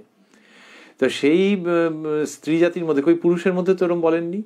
তার মানে তো স্ত্রী জাতি সাংঘাতিক শক্তিশালী, শক্তিশালী দুই দিক দিয়ে। এক হচ্ছে ঈশ্বরের দিকে নিয়ে যেতে পারে, এই যে মা দুর্গা মা কালী বলা হচ্ছে, তা কি পুরুষ নাকি? তাহলে ঈশ্বরের দিকে নিয়ে যেতে পারে মেয়েরা। আবার শক্তির আরেকটা দিক হচ্ছে যে ওই জগৎ প্রপঞ্চকে মোহগ্রস্ত করে রেখেছেন যিনি, তিনি ওই আদ্যাশক্তি, তাঁরই ওই অবিদ্যা অংশ। একটা পিঁপড়ে থেকে আরম্ভ করে একজন প্রেসিডেন্ট পর্যন্ত নানান ব্যাপারের মধ্যে তিনি ব্যাপ্ত, তিনি বা সে ব্যাপ্ত, এবং সে তার মনোযোগকে অধিকার করে রেখেছে। পিঁপড়ে ভাবছে যে এটা খাবে ওটা খাবে, এসব নানান রকম করবে, ওইভাবেই তার পুরো আয়ুষ্কাল শেষ হয়ে যাচ্ছে। আর প্রেসিডেন্ট তিনিও ভাবছেন এটা করতে হবে ওটা করতে হবে এটা করতে হবে, তাকেও একটা জগৎ ধরানো আছে হাতে। পিঁপড়েকেও একটা জগৎ ধরানো আছে, যে করেছেন কে? আদ্যাশক্তি। তাঁরই প্রকাশ যে কোনো মেয়ের মধ্যে। So be careful. তাকে তুমি শ্রদ্ধা প্রণাম ছাড়া আর কিছু করতে পারো না, আর কোনো অপশন নেই, যেহেতু তার মধ্যে দুটোই শক্তি রয়েছে। এইটি শ্রীরামকৃষ্ণ শেখাচ্ছেন। সেইটি নিয়ে ওই অবিদ্যা শক্তি সম্পর্কে পুরুষ মানুষকে সাবধান করছেন, সন্ন্যাসীকে সাবধান করছেন, যে আমাদের এখনকার ভাষায় বলে খাপ খুলতে যেও না, চালাকি করতে যেও না, এই ভঙ্গিতে বলা যে don't be reckless, you must be bold but you must not be reckless. ওখানে চালাকি করতে যেও না যে তুমি একেবারে সেই বিচারের দ্বারা অবিদ্যা শক্তিকে জয় করে ফেলবে, এসব করতে যেও না। তার শরণাগত হও, তার কাছে প্রণত হও, প্রার্থনা করো যে তিনি যেন অবিদ্যা শক্তিকে সম্বরণ করে নেন, তার বিদ্যা মায়ার আশ্রয় লাভ করতে হয়। এইটি শ্রীরামকৃষ্ণ যে বলছেন, এটি আমাদের স্মরণ করতেই হচ্ছে। সেইটি করে পুরুষ মানুষকে তিনি সাবধান করছেন, সন্ন্যাসীকে সাবধান করছেন বিশেষভাবে, যে প্রসঙ্গের মধ্যে আমরা রয়েছি। এবং সেখানে বললেন যে ভক্ত স্ত্রীলোক হলেও বেশিক্ষণ আলাপ করবে না। তা আমরা যে বলছিলাম উভয় তরফেই ভয় আছে, হ্যাঁ আছে। কারণ ভক্ত স্ত্রীলোক যে মুহূর্তে বলছেন, তার মানে শ্রীরামকৃষ্ণের যে শেখানো পথ পদ্ধতি উপকরণ উপাদান, তার মধ্যেই তো ওটি থাকছে যে যিনি ভক্ত স্ত্রীলোক তার মধ্যেও বিদ্যা অবিদ্যা দুটিই রয়েছে। শ্রীরামকৃষ্ণের যে স্ত্রী ভক্তেরা, তারা তো জানতেন যে ঠাকুর তাদেরকে কিভাবে গাইড করেছেন, কিভাবে এগিয়ে নিয়ে গেছেন, এবং পুরুষ মানুষ সম্পর্কে কি রকম মনোভাব হওয়ার কথা সেই সবগুলো শিখিয়েছেন, সতর্ক করেছেন। তা শুধু যে তিনি মেয়েদের সম্পর্কে করেছেন তা নয়, ওটা তো পুরুষদের কাছে কথা বলবার সময়। আবার স্ত্রী ভক্তদের তিনি কোন জায়গায় পৌঁছে দিয়েছেন, কোন আনন্দের কৈলাসে কি বৈকুণ্ঠে পৌঁছে দিয়েছেন, তো তাদেরকেও তো আবার সতর্ক করেছেন। তো সেই জন্যে ভক্ত স্ত্রীলোক যখন বলা হচ্ছে, তাহলে ভক্ত স্ত্রীলোক মানে যিনি একজন সাধারণ মানুষ যদি ভাবে, একজন নারী যিনি ভক্তিমতী যেটা বলা হয়, যে তার মধ্যেও তো আবার অন্য সংস্কার আছে, তাহলে সেই সংস্কারও আবার উত্থিত হতে পারে। সেটিও সেই ওই অবিদ্যা মায়ার প্রকাশ। তা সেটি যাতে না হয় সেই জন্যে কি করতে হবে, দুজনকেই সাবধানে থাকতে হবে এবং দুজনকেই পৃথকভাবে জীবনযাপন করতে হবে ঈশ্বরকে অবলম্বন করে। এটি শ্রীরামকৃষ্ণ দেখাচ্ছেন। তাহলে সে ভক্ত স্ত্রীলোক কোথায় যাবে? আর ওই যে বলা হচ্ছে সাধুসঙ্গ করতে হয়, তো সেটি শ্রীরামকৃষ্ণের বাণীর আলোকে বুঝে নিতে হবে যে সাধু মানে তো তিনি শুধু পুরুষ মানুষ বুঝিয়েছেন নাকি? বলেছেন যে যার মন প্রাণ অন্তরাত্মা ঈশ্বরে গত হয়েছে, যিনি ঈশ্বরীয় কথা বই কথা কন্যা, যিনি স্ত্রীলোককে ঐহিক চক্ষে দেখেন না, যিনি সর্বভূতে ঈশ্বর আছেন জেনে তাদের সেবা করেন, মোটামুটি এইগুলি সাধুর লক্ষণ। তো সেই জন্য স্ত্রীলোকের ক্ষেত্রে বুঝে নিতে হবে যে সেই রকম সাধু চরিত্রযুক্ত কারোর সঙ্গ করবেন তিনি। কিন্তু সন্ন্যাসী যিনি, তার সঙ্গে এই ভক্ত স্ত্রীলোক, এইখানটাতে শ্রীরামকৃষ্ণ এই উক্তি করছেন, সাবধান বাণী করছেন এবং করছেন সকলের মঙ্গলের জন্য, যে এইটি সন্ন্যাসীকে অবলম্বন করতে হবে। এটা যাতে বোঝা যায় পরিষ্কারভাবে, সেরকমভাবে তিনি বললেন। আবার তার একটা প্যাকেজিং আছে, এই প্যাকেজিংটা চমৎকার। আধুনিক যুগে বলা হয় যে একটা কোনো জিনিস যখন তুমি দিচ্ছ বা মার্কেটে ছাড়ছো, এইসব বলা হয়, তো সেখানে কি হয় যে প্যাকেজিংটা ভালো হতে হবে, যে এটা যেন ঠিকঠাক থাকে। কিরমভাবে তুমি র্যাপ করে দিচ্ছ, এখন প্যাকেজিং একটা ইন্ডাস্ট্রির মধ্যে পড়ে, দ্যাটস অ্যান আর্ট। শ্রীরামকৃষ্ণ সেইটাতেও খুব একেবারে মানে সেখানে তার কাছ থেকে শেখবার আছে। এই যে পুরো প্রসঙ্গটি করেছেন, এবারে একটা প্যাকেজিং আছে, এটা একটা প্যাকেটের মধ্যে রাখছেন, কি সুন্দর দেখতে। সেই প্যাকেটটা কিরকম বলছেন, সন্ন্যাসীর হচ্ছে নির্জলা একাদশী, আর 2 রকম একাদশী আছে, এই প্যাকেজিং চলছে। সন্ন্যাসীর হচ্ছে নির্জলা একাদশী, আর 2 রকম একাদশী আছে, ফলমূল খেয়ে আর লুচি ছক্কা খেয়ে, সকলের হাস্য। এই সব কথা বলেছেন, আপোষহীন, কঠিন, নির্দিষ্ট তীব্র প্রসঙ্গ এনেছেন। তারপরে বলছেন এইটা যে ফলমূল খেয়ে আর লুচি ছক্কা খেয়ে সকলের হাস্য। হেসে ফেলেছে তো, কারণ ওই সবগুলো কথা উনি বলছিলেন, তো বলতে বলতে বলেছেন যে 2 রকম একাদশী আছে। তার লোকে কি ভাবছে, অনেক সময় বৈপরীত্য থেকে হাসি তৈরি হয়। 2 রকম একাদশী মানে ভাবছে যে শাস্ত্রে বলে আছে বার তিথি নক্ষত্র অনুযায়ী, কি ব্যাপারটা বুঝতে পারছি না, একাদশী আছে 2 রকম শুনি, ফলমূল খেয়ে আর লুচি ছক্কা খেয়ে। লোকের না স্বাভাবিকভাবে হাসি পেয়ে গেছে, বোঝাই যাচ্ছে যে এবার প্রসঙ্গটা কোন দিকে ঘুরছে। এবার লুচি ছক্কা বলেছেন তো, প্যাকেজিংয়ে আরেকটু বাকি আছে। এমনিতেও লোকে যখন গিফট প্যাক করে, সব সুন্দর একটা মার্বেল পেপার দিয়ে মুড়ে টুড়ে দিল, তারপরে যে সুতোটা দিয়ে করবে, আরে বাবা, রেশমি সুতো, সিল্কের, দারুণ দেখতে লাগবে। এবং তারপরে ওইখানে যে একটা আটকে টাটকে দিল না, এখন আটকে দিতে নেই, আচ্ছা সুতোটাকে ওখানে দিয়ে সেলোটেপ দিয়ে, আচ্ছা দারুণ তো। এই তা পুরো জিনিসটা ঠিকঠাক। তো এখানেও ইনি ওই বলেছেন যে 2 রকমের একাদশী, তারপর বলছেন ওই আরো বললেন যে ওই সেকেন্ড দ্বিতীয় রকমের একাদশীতে কি খায়, তারপরে আবার বলছেন লুচি ছক্কার সঙ্গে হলো 2খানা রুটি দুধে ভিজছে, সকলের হাস্য। এই দ্বিতীয় রকমের একাদশী তোমাদের পুরোটা এখনো বলা হয়নি। প্রথমটা বললেন ফলমূল খেয়ে, তারপর বলছেন আর লুচি ছক্কা খেয়ে সকলের হাস্য, তখনই এসেছেন। আর লুচি ছক্কার সঙ্গে তার মানে হচ্ছে আরো আছে গো, মেনুতে আরেকটু আছে, বলছি একাদশী যে করছে তার মেনুতে আরেকটু আছে। লুচি ছক্কার সঙ্গে হলো 2খানা রুটি দুধে ভিজছে। যদি এমনি রুটিও খেত, দুধ দিয়ে খেত, কচমচর করে খেয়ে নিল যে শরীরটা খারাপ হয়ে যাচ্ছে, ও বাবা ক্যালকুলেশন আছে, রুটি আবার দুধে রেখে দিয়েছে যে ওটা ভিজুক তারপরে খাবো, এটাও একাদশীর মধ্যে, বুঝলে? তো শ্রীরামকৃষ্ণ এইভাবে করে দেখাচ্ছেন এবং সেইখানে ওইটি দেখাচ্ছেন যে নির্জলা একাদশী মানে you follow if you mean it, যদি করতেই হয় ওইরকম ভাবে করো। এই যে জায়গাটা দেখাচ্ছেন সেটা সন্ন্যাস আশ্রমের প্রসঙ্গে ওই প্যাকেজিং এর মধ্যে দিয়ে শ্রীরামকৃষ্ণ রাখছেন। আচ্ছা, প্যাকেজিং আমরা বলছিলাম যে আধুনিক কালে, তো আধুনিক কালের শব্দ, কিন্তু ওই যখন আধুনিক কালে শ্রীরামকৃষ্ণ বলছেন তখন এইরকম ভাবেই বলছেন, আরো এসব কথা চলছে। আমরা এই প্যাকেজিং এর প্রসঙ্গে আবার ফিরবো। সহাস্যে বলছেন তোমরা নির্জলা একাদশী পারবে না, মহিমাচরণ বাবুকে বলছেন তোমরা নির্জলা একাদশী পারবে না। আইবাট বলছেন কৃষ্ণ কিশোরকে দেখলাম একাদশীতে লুচি ছক্কা খেলে। আমি ঋদুকে বললাম, ঋদু আমার কৃষ্ণ কিশোরের একাদশী করতে ইচ্ছা করছে, সকলের হাস্য। তাই একদিন করলাম। তা ভাগ্নে হৃদয়রামকে বলেছেন যে একাদশী কিন্তু কিরকম, কৃষ্ণ কিশোরের একাদশী, একদম আধুনিক কয়েনেজ। নতুন প্রকাশ। তা বললেন যে আমি হৃদুকে বললাম, হৃদু আমার কৃষ্ণ কিশোরের একাদশী করতে ইচ্ছা হচ্ছে। সকলের হাস্য। তাই একদিন করলাম, খুব পেট ভরে খেলাম, তার পরদিন আর কিছু খেতে পারলাম না। সকলের হাস্য।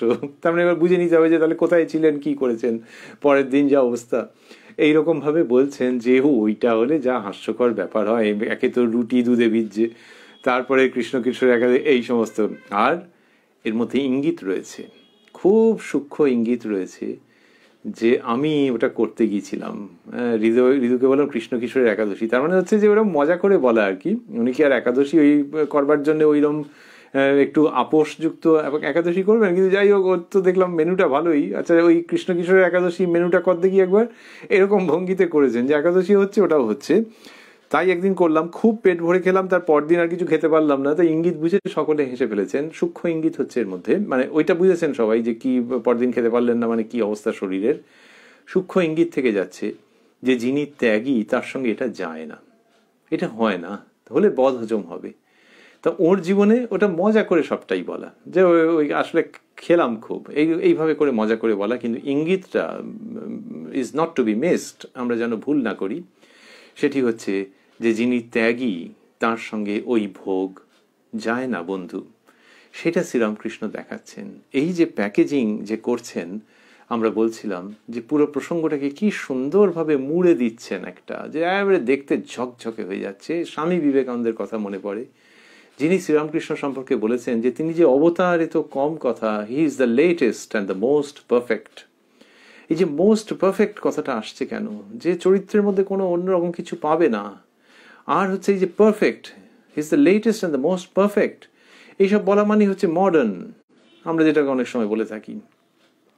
তো এই যে আধুনিক এবং একেবারে সর্বাঙ্গ সুন্দর, মোস্ট পারফেক্ট, তার মধ্যেই দেখা যাচ্ছে এটা আধুনিক কালের একটা লক্ষণ। বলা হয় যে হিউমার, যেটা হাস্যরসের সঙ্গে কিছু পরিবেশিত হবে। একজন হয়তো ইকোনমিক্স নিয়ে লিখছেন, অর্থনীতি নিয়ে লিখছেন কোথাও একটা সাময়িক পত্রে, তার মধ্যে একটু হিউমার থাকলে বলবে আহ, লোকটা খুব আধুনিক আছে, পড়তে দারুণ লাগছে।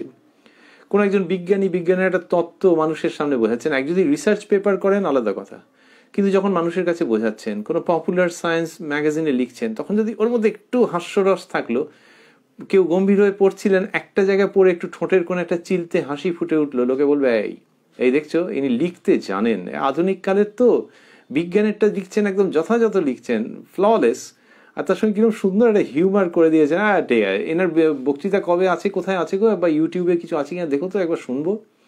এই আধুনিক কালের এই হচ্ছে লক্ষণ, যে হিউমারটা থাকে। আর শ্রীরামকৃষ্ণ বলছেন, শ্রীরামকৃষ্ণ সম্পর্কে স্বামী বিবেকানন্দ বলছেন the latest and the most perfect. আমরা দেখছি যে প্রসঙ্গের মধ্যে আমরা রয়েছি, সেখানে ওই মহিমাচরণ বাবুর সঙ্গে কথা হচ্ছে, সংসার জীবন, সন্ন্যাসীর আদর্শ, এইসব হতে হতে হতে হতে এই দুটোকে যেন মিশিয়ে না ফেলা হয়, সেইটা বোঝাতে গিয়ে, যে একটার সঙ্গে আরেকটাকে মিলিয়ে ফেললে একেবারে যাচ্ছে তাই হয়ে যাবে, সেইটা বোঝাতে গিয়ে কিরকম কিরকম সুন্দর করে নিয়ে এলেন কৃষ্ণ কিশোরের একাদশী, এবং সেখানে কিরকম মেনু আমি করতে গেলাম, গিয়ে পরের দিন আর কিছু খেতে পারলাম না, সেইটা দিয়ে যে প্যাকেজিং করছেন, এটা অসাধারণ। এর মধ্যে দিয়ে আমাদের শিক্ষার আছে দুরকম ভাবে। এক হচ্ছে যে বক্তব্য একদম হৃদয়ঙ্গম করবার আছে, আরেকটি হচ্ছে যে মানুষের কাছে এইভাবে কথা বলতে হয়, যদি কাউকে কিছু বোঝাতে হয়। শ্রীরামকৃষ্ণ বোঝাচ্ছেন মানে তো অবতার অবতীর্ণ হয়ে বোঝাচ্ছেন, কিন্তু তার মধ্যে সকলের জন্য তো শিক্ষার উপাদান থেকে যাচ্ছে, যে মানুষকে একটু রিল্যাক্স করিয়ে, এগুলো তো রিল্যাক্স করানোর ভঙ্গি, যে সকলে মিলে হেসে ফেলছেন ওরকম ভাবে। নাহলে হৃদয়রামের কথা বলবার কি দরকার ছিল? গল্পের মতো করে বলছেন যে হৃদু আমার ইচ্ছে কৃষ্ণ কিশোরের একাদশী করতে ইচ্ছে হচ্ছে, এই গল্পের মতো ভঙ্গি, লোকে একটু রিল্যাক্স করছে, শুনতে আরো ইচ্ছে হবে। এই শিক্ষাদানের পদ্ধতি, this marvellous art of communication, এইটা শ্রীরামকৃষ্ণের কাছ থেকে অন্যতম শিক্ষার বিষয় থেকে যাচ্ছে। যে কয়েকটি, আমরা আরেকটুখানি পরেই এই প্রসঙ্গ সমাপন করব, যে কয়েকটি ভক্ত পঞ্চবটিতে হঠযোগীকে দেখিতে গিয়াছিলেন, তাহারা ফিরিলেন। পঞ্চবটিতে একজন হঠযোগী এসেছিলেন, কয়েকজন ভক্ত সেখানে দেখতে গিয়েছিলেন, আগে এই প্রসঙ্গ ছিল। তা শ্রীরামকৃষ্ণ তাহাদের বলিতেছেন, কেমন গো, কিরূপ দেখলে, তোমাদের গজ দিয়ে তো মাপলে। ঠাকুর দেখিলেন ভক্তরা প্রায় কেহই হঠযোগীকে টাকা দিতে রাজি নয়। শ্রীরামকৃষ্ণ: সাধুকে টাকা দিতে হলেই তাকে আর ভালো লাগে না। রাজেন্দ্র মিত্র 800 টাকা মাইনে প্রয়াগে কুম্ভ মেলা দেখে এসেছিল। আমি জিজ্ঞাসা করলাম, কেমন গো, মেলায় কেমন সব সাধু দেখলে? রাজেন্দ্র বললে, কই, তেমন সাধু দেখতে পেলাম না। একজনকে দেখলাম বটে, কিন্তু তিনিও টাকা লন। এইটাতে শ্রীরামকৃষ্ণ তার অসম্মতি ব্যক্ত করবেন, আবার অন্য দিকটাও বলবেন। বলছেন রাজেন্দ্র মিত্র প্রসঙ্গে যে তিনি বলছেন যে সেরকম সাধু দেখতে পেলাম না, একজনকে দেখলাম কিন্তু তিনিও টাকা লন। তখন শ্রীরামকৃষ্ণ বলছেন, আমি ভাবি যে সাধুদের কেউ টাকা পয়সা দেবে না তো খাবে কি করে।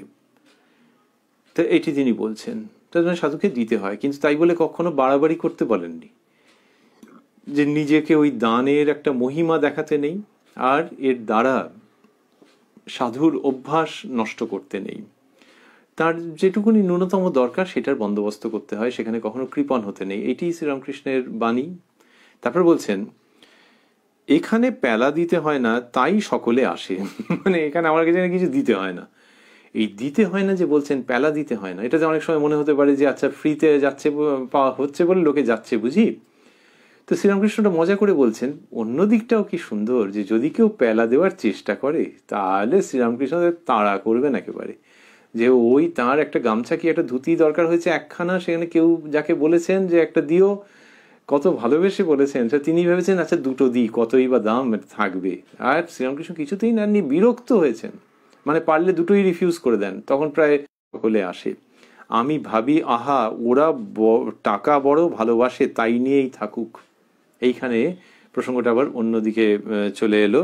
বলছেন, আমি ভাবি, আহা, ওরা টাকা বড় ভালোবাসে, তাই নিয়েই থাকুক। অর্থাৎ গৃহী মানুষদের যেন বলছেন যে তার টাকার প্রতি তাদের খুব আকর্ষণ আছে, আচ্ছা ওটা নিয়েই থাকুক, এখানে কিছু দিতে হবে না। এরকম ভাবে তিনি বলছেন যেন তাদের দিক থেকে দেখাচ্ছেন। কিন্তু শ্রীরামকৃষ্ণ নিজের যে সত্তা সেটি তো কত রকম ভাবে এসেছে, তার কথাবার্তার মধ্যেও আছে যে পঞ্চী ওর দরবেশ সঞ্চয় করে না, এই তো কতবার কত রকম ভাবে তিনি বলেছেন। তো সেই ত্যাগের প্রসঙ্গ বিভিন্ন জায়গায় রয়েছে, কথামৃতের মধ্যে বহু স্থানে আমরা পাচ্ছি। মা শারদা যখন শ্রীরামকৃষ্ণ নহবতে একটু গেছেন খেতে, তখন মা একটু খাবারের পর মৌরি টৌরি মশলা সামান্য একটুখানি দিয়েছিলেন, শ্রীরামকৃষ্ণ সেইটি নিয়ে ডুব দিয়ে যাচ্ছেন। মানে তার স্বাভাবিক দেহ মনের অবস্থা এমন যে ও ওইদিকে চলে যাচ্ছেন, আর মুখে বলছেন মা ডুবি, মা ডুবি। শ্রী শ্রী মায়ের তখন কি চিন্তা যে ওইদিকে চলে গেছে, দুপুরবেলা কাকে বলবেন, শেষে একজনকে পেলেন, তাকে বললেন, সে গিয়ে আবার জাপটে মাপটে ধরে নিয়ে এলো। তো ঠাকুরের এই অবস্থা, যে ওই কিছু একটা সঞ্চয় যে সামান্য ওইটুকুনি দিয়েছেন, তা শ্রী শ্রী মাই এই ঘটনাটি বিবৃত করেছেন যে ওইটা নিয়েছেন, সেই জন্য আর নিজের ঘরের দিকে যেতে পারছেন না, ওইরকম হয়ে যাচ্ছে। তো তিনি ত্যাগীশ্বর, আর তিনি এইরকম কথা বলছেন। কিন্তু লোকের যদি কার্পণ্য থাকে যে না, সাধু মানে চাইবে কেন, দিস ইজ নট ডান, যে তারও তো একটা প্রয়োজন আছে, তার জাগতিক প্রয়োজন, সেটা ভিক্ষার উপরে নির্ভর করে, এবং তিনি নিজের মান সম্মানের কোনো পরোয়া না করে ভিক্ষা চাইছেন। তো সেখানে তুমি ভিক্ষা দেবে। আর ভিক্ষা যদি মানে এমন বলা হচ্ছে না যে প্রচুর পরিমাণে টাকা দিয়ে ভরিয়ে দিতে হবে তোমাকে, তুমি দেবে। আর সেইটাতে যদি বলো যে কেন চাইছে, তাহলে তো তোমার কার্পণ্যের দিকেই নজরটা চলে যাবে। ঠাকুর একটু বিশ্রাম করিতেছেন। একজন ভক্ত ছোট খাটটির উত্তর দিকে বসিয়া তাহার পদসেবা করিতেছেন।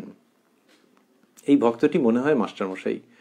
আমরা 100% কি করে নিশ্চিত হব, কিন্তু যে কালে কিনা সমস্ত ভক্তের নাম বলেছেন, যে মহিমাচরণকে বললেন, অন্য কাউকে বললেন, এই সমস্ত প্রসঙ্গ বলেছেন, ঠাকুর দাদা বলে একজন এসেছিলেন, তার কথা আগে বলেছেন, তাই এখানে তো আর নাম দিতে কি অসুবিধা ছিল, দেননি যে কালে, সেকালেই মনে হয় যে খুবই যে এটি মাস্টারমশাই স্বয়ং। কিন্তু ওই একজন ভক্ত ছোট খাটটির উত্তর দিকে বসিয়া তাহার পদসেবা করিতেছেন। ছোট খাট শ্রীরামকৃষ্ণের যেটি আছে উত্তর দিকে, মানে মা শারদার ঘরের দিকটা, ওইটি তো উত্তর দিক, তাহলে ওই দিকটিতে বসে ঠাকুরের পদসেবা করছেন। ঠাকুর ভক্তটিকে আস্তে আস্তে বলিতেছেন। কি বলছেন? কেউ যদি পা টিপে দেন, তখন কেউ যদি বলে ওহো লাগছে, একটু আস্তে দাও, একটু ডান দিকটা দাও, একটু বাঁ দিকটা দাও, এরকম না, উনি পদসেবা করছেন তো। আর ঠাকুর ভক্তটিকে আস্তে আস্তে বলিতেছেন, যিনি নিরাকার তিনিই সাকার। এই শ্রীরামকৃষ্ণের যে কোনো দেহ ছিল, এটা আমাদের এক এক সময় বিশ্বাস করতে অসুবিধে হয়। তিনি দেহধারী, তিনি দেহকে ধারণ করেছেন, কিন্তু দেহের ভেতরে যিনি দেহী, তিনি বাংলা ভাষায় কথা বলেছেন, তিনি তার প্রসন্ন হাসি দিয়ে জগৎকে মাতিয়ে রেখেছেন, তিনি তার অনির্বচনীয় দৃষ্টিপাতে এই মায়া মোহ সমস্ত ভেস্তে দিয়ে অক্ষয় আনন্দের দিকে জগৎবাসীকে নিরন্তর আকর্ষণ করছেন। তো যখন ওই পদসেবা করছেন তখন তিনি আস্তে আস্তে বলছেন, যিনি নিরাকার তিনিই সাকার। সাকার রূপও মানতে হয়। এই সাকার রূপও, ওটা এলো কেন? ওই মাস্টারমশাই বলে আমাদের মনে হচ্ছে মাস্টারমশাই নিরাকারের দিকে ঝোঁক ছিল। এর আগে আমরা কথামৃততে অনেক জায়গায় পেয়েছি, যারা আগে পড়েছেন তারা জানেন হয়তো অনেকেই, যে ঠাকুর বিভিন্ন সময় মাস্টারমশাইকে বলেছেন যে তোমার ভক্তির ঘর সাকার চিন্তা করো, নিরাকারও আছে সাকারও আছে, সাকার চিন্তা করো। আর যদি ইষ্টকে লাভ করো তাহলে দরকার হলে তিনি জ্ঞান দেবেন, তিনি ওই নিরাকারের সম্বন্ধে তোমায় জানাবেন, সেই জ্ঞান দেবেন। এইরকম নানান রকমভাবে বলেছেন যে দ্বৈত রূপে সাকার রূপের দিকে আকর্ষণ করেছেন। এখানে বলছেন যিনি নিরাকার তিনিই সাকার।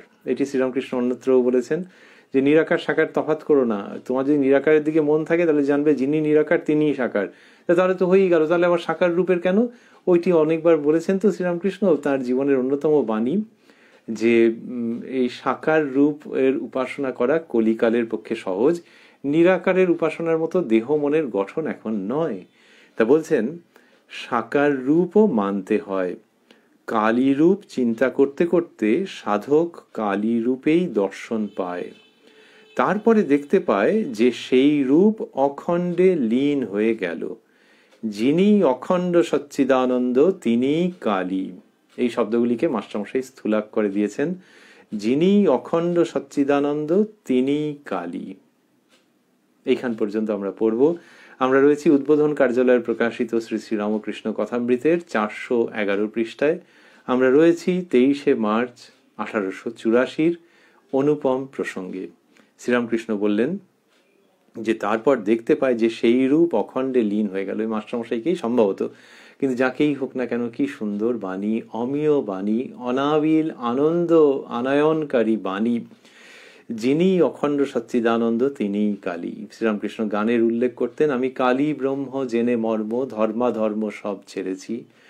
আবার বলতেন যে তোমরা যাকে ব্রহ্ম বলে কও আমি তাকেই কালী বলে কই। আর এখানে বলছেন যে কালী রূপ চিন্তা করতে করতে সাধক কালী রূপেই দর্শন পায়। তারপর দেখতে পায় যে সেই রূপ অখণ্ডে লীন হয়ে গেল। এই রকম ভাবে যে বলছেন, কি রকম জায়গায় সুরে সুরে যেন ছন্দে ছন্দে ভাবে ভাবে মাতিয়ে দিচ্ছেন, ভাসিয়ে নিয়ে যাচ্ছেন। এই শ্রীরামকৃষ্ণের কথা ঠাকুরেরই কৃপা সাপেক্ষে আমরা হয়তো আবার আপনাদের সঙ্গে মিলিত হব আগামী দিন কথায় কথায় কথামৃত অনুষ্ঠানে রাত্রি 9টায় প্রাণারাম ইউটিউব চ্যানেলে। এই যে শ্রীরামকৃষ্ণ বলছেন যে কালী রূপ নিরাকার দর্শন, সেই রূপ অখণ্ডে লীন হয়ে গেল, যিনি অখণ্ড সচ্চিদানন্দ তিনিই কালী। এই শ্রীরামকৃষ্ণের কথাই আমরা এতক্ষণ ধরে শ্রবণ করছিলাম, কথা তো নয় কথামৃত, এবং তার মধ্যে দিয়ে নবযুগের সূচনার শঙ্খধ্বনি যেন আমরা শুনতে পাচ্ছি, যেখানে কিনা সমস্ত মানুষের জন্য, এমনকি যিনি ঈশ্বরে বিশ্বাস করেন না সেরকম মানুষও তো শ্রীরামকৃষ্ণের কাছে গিয়ে উপস্থিত হয়েছেন।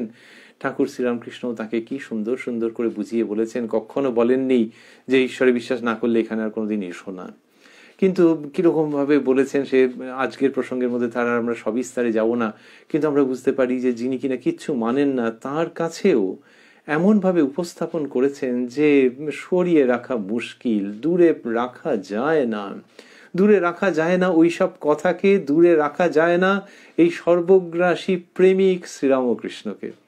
তাই কথামৃত অধ্যয়ন করতে করতে, কথামৃত শ্রবণ মনন করতে করতে আমরা শ্রীরামকৃষ্ণকে প্রণাম জানাচ্ছি। তিনি যুগাবতার বলে, তিনি এই অমৃত কথা আমাদের প্রদান করে যাচ্ছেন বলে, এবং তার মাধ্যমে নব অধ্যাত্ম যুগের পাঞ্চজন্য ধ্বনিত হচ্ছে বলে, সেই পাঞ্চজন্যকে আমরা কান দিয়ে, মন দিয়ে, হৃদয় দিয়ে গ্রহণ করে যেন শ্রীরামকৃষ্ণের মাধ্যমে নবযুগের উন্মোচন, নবযুগের শুভ সূচনাকে আমাদের জীবনেও সফল করতে পারি, এই প্রার্থনা।